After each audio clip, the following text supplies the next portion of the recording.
আসসালামু আলাইকুম, কেমন আছেন সবাই? তো ওনারা তো পরে আর ওই আমাদের করে নাই, ওটা কিছুই করেনি আর কি। তো এরপর আমি নিজেই চারটা ঘুরে মানে গাছ কোপে পরে হচ্ছে কই গেলে তুই গেছে থাক। না, অত শক্ত তো না, এটা মানে শক্ত এরকম হবে না নাকি জানি না, নড়তেছি করলে। আর হুম, লাল বল দিছে গর্তের মধ্যে। না না, চারপাশে মাটি শক্ত হইব মনে হয়, জানি না ভাই, যে জন্য দিছে দিছে লাগবে বলেই তো দিছে, নাহলে তো লাল বালি আমার কিনে আনাইতে বলতো না, তাই না? তো এটা দিয়ে দিছি যাতে এখানে কেউ না ঢুকতে পারে। আলহামদুলিল্লাহ সমস্যা নেই, ঢুকতে পারবে না কেউ। বিশেষ করে টাইসন দৌড়াদৌড়ি করলে দেখা গেলো কয়টা কুকুর আসলো ওরে মারতে, তখন কামড়াকামড়ি লাগলো, তখন উড়ো দূরত্ব দৌড় দেবে যে কেউ যেদিকে, তো তখন এটার সাথে লাগলে ক্ষতি হয় কি না আমি জানি না। বলছিল কোনো ক্ষতি হবে না, তারপর আমি কেন রিস্ক নেবো, তাই না ভাই? আমার কষ্টের টাকার জিনিস যদি আমি এখন পরে এই কূপটা এখানে যে করছে না, সেটা পানিও অনেকখানি ছিল, প্রায় এই পর্যন্ত, সেটা আমি কমাই দিছি, এখন আরও কাটতে হবে। কারণ সমস্যা হচ্ছে আবার এটা পানি তো একবারে কাদা পানি, তো এই কাদা পানি পুকুরে গেলে পুকুরে পানিও যায় কাদা হয়ে, পরে আর মানে গোসল টোসল করা যায় না। ও এটাই তো ভালো হইব না, তাহলে ভালো হইব। দুজন বলতে সেখানে তো আমরা হাঁস রাখবো বর্ষাকালে বেড়া দিয়ে চারদিক থেকে, তো তখন এখানে থাকলে আর ভালো হবে, এখন গর্ত আছে, হাঁস একটু মানে দৌড়ি খোঁজাখুঁজি ডুবাডুবি করতে পারবে আর কি,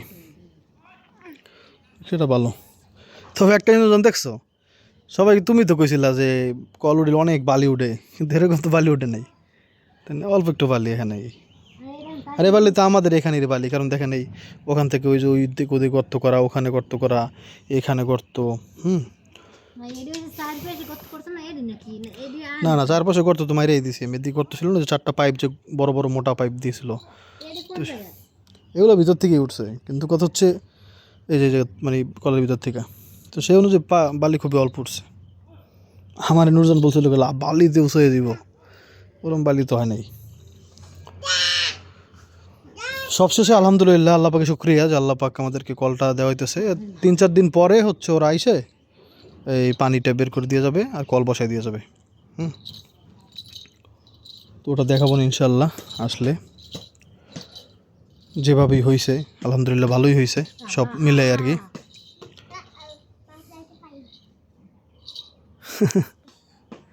তো অনেকেই বলতেছিলেন যে কল বসাতে কত টাকা খরচ হয়েছে, তো সেটাও বলবো আমি, দেখাবো। আর আলহামদুলিল্লাহ আমার পেয়ারা গাছটা বাঁচছে। পেয়ারা গাছটা মানে একটা শখের পেয়ারা গাছ, একটা পেয়ারা গাছ আমাদের মানে বাড়িতে টিকতেছে না, 2টা গাছ টিকছে। একটা হচ্ছে এইটা, যেটা আর পেয়ারা বেশি একটা যে অনেক ভালো সেটা না, কিন্তু একবার প্রথমবার হয়েছে তো বুঝতে পারিনি কেমন হয়েছে।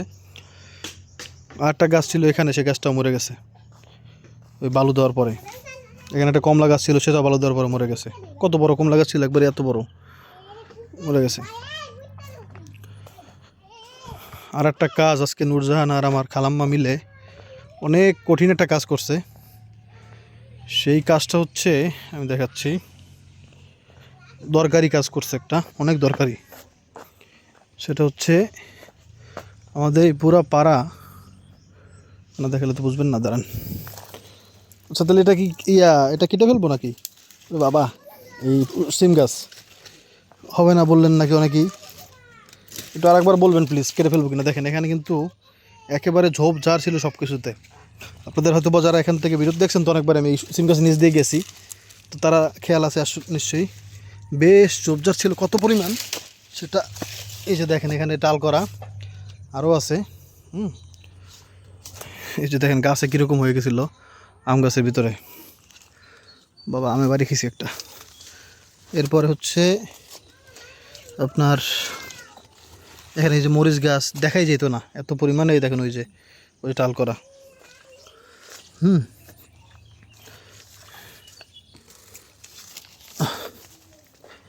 তো এগুলো একেবারে ভয়ঙ্কর অবস্থা ছিল, তো সে সব খালাম্মার নুরজান মিলে পরিষ্কার করছে। আমাদের একমাত্র জাম গাছ আমাদের বাড়ির এইটা, কিন্তু জাম এখন একবারও হয় নাই, দেখি আল্লাহ কবে দেয়।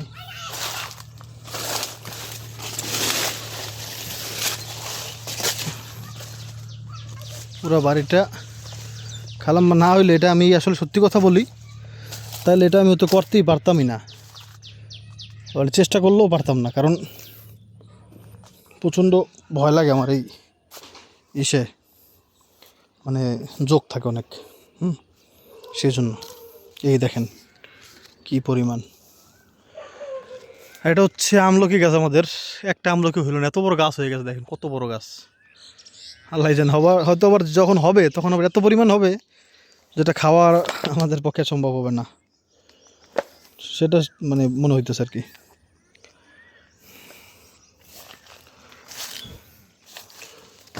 আমাদের বেশ কি পরিমাণ যে ছিল এখানে ভাই। এখন আমি এখানে ইনশাআল্লাহ আগামীকালকে শনিবার,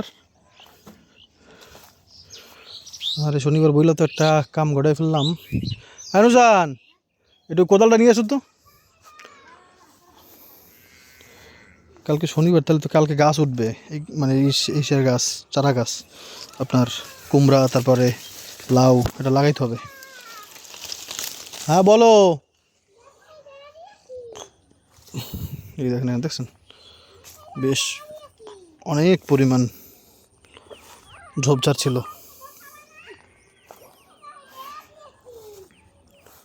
বেড়া দিয়েছো? আচ্ছা দাঁড়াও, আসতেছি। খাঁটি দুধ কাকে বলে দেখেন, খালাম্মা তাদের গরুর থেকে দুধ নিয়ে আসছে বাড়ি থেকে, মানে কি পরিমাণ, জাস্ট খালি দুধটা রেখে দিছি, পানিটা আলাদা হয়ে গেছে, আর পুরা ছানা আলাদা, দেখছেন?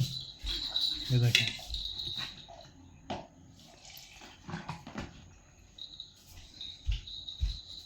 এটা হচ্ছে একবারে খাঁটি দুধ, যে আমি নিছি এখানে,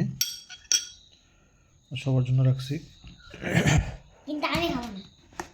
এটা একটু খুলতে পারো বাবা, খুলে দাও।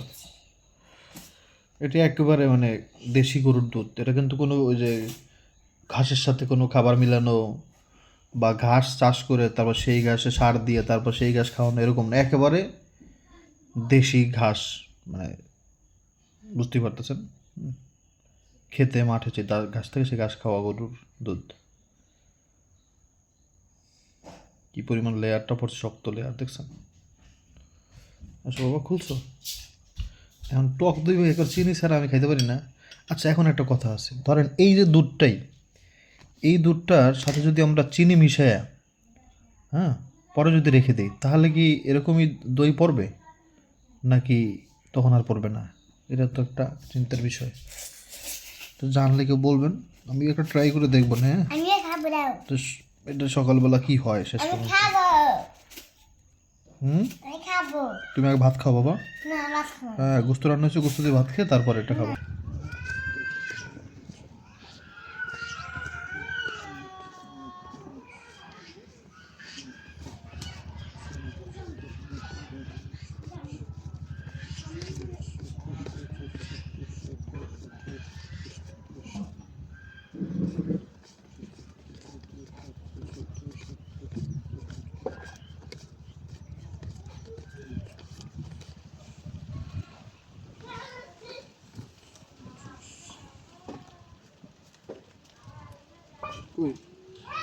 লেগে গেছে।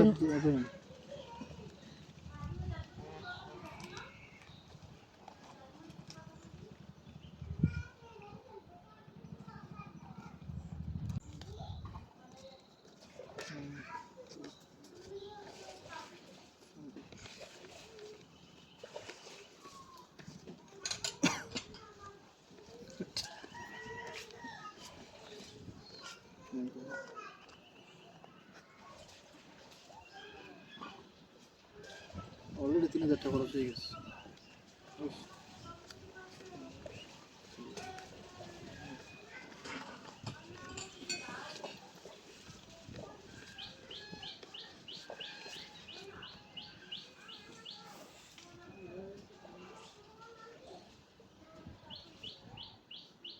তুলে দিলাম না পাশ।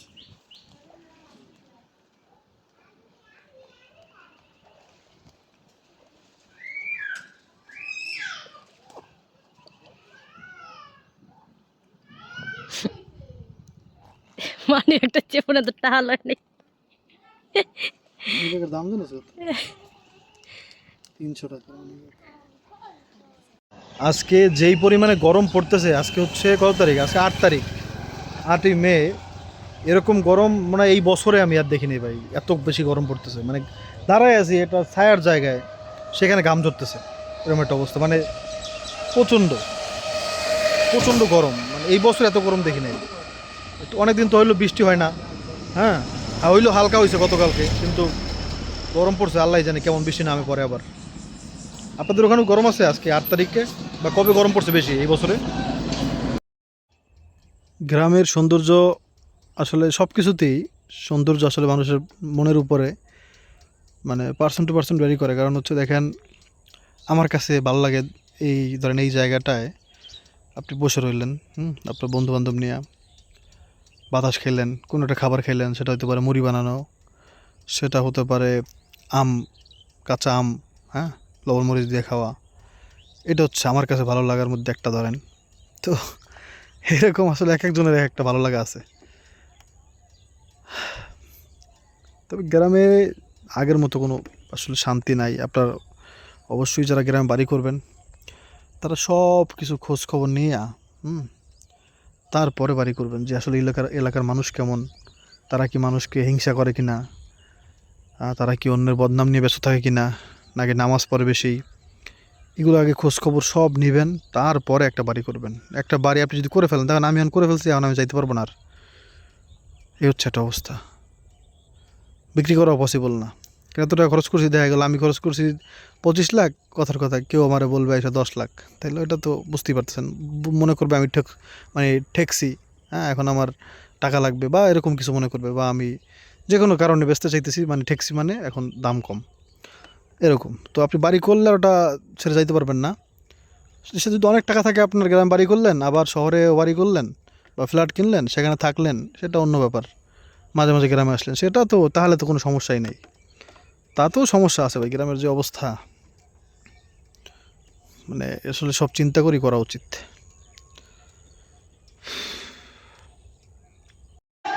আমাদের এলাকার পোলাপানের ফুটবল খেলা হইতেছে একটা অন্য জায়গায়, দেখতে আসলাম। আমাদের ওই ওই সাইডের টিম।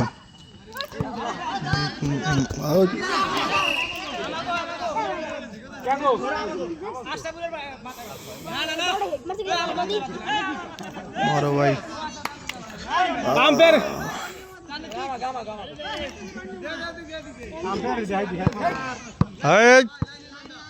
কি করছো, গোল খাইছো নি এবার?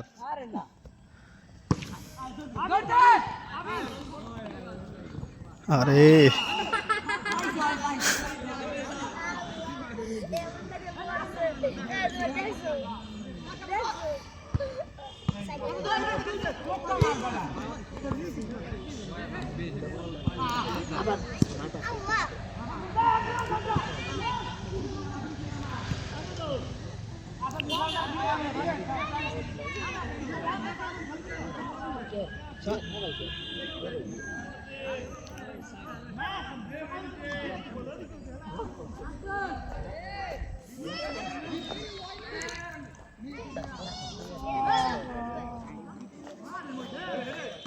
আর আল্লাহ খাইছিল তো রে ভাই।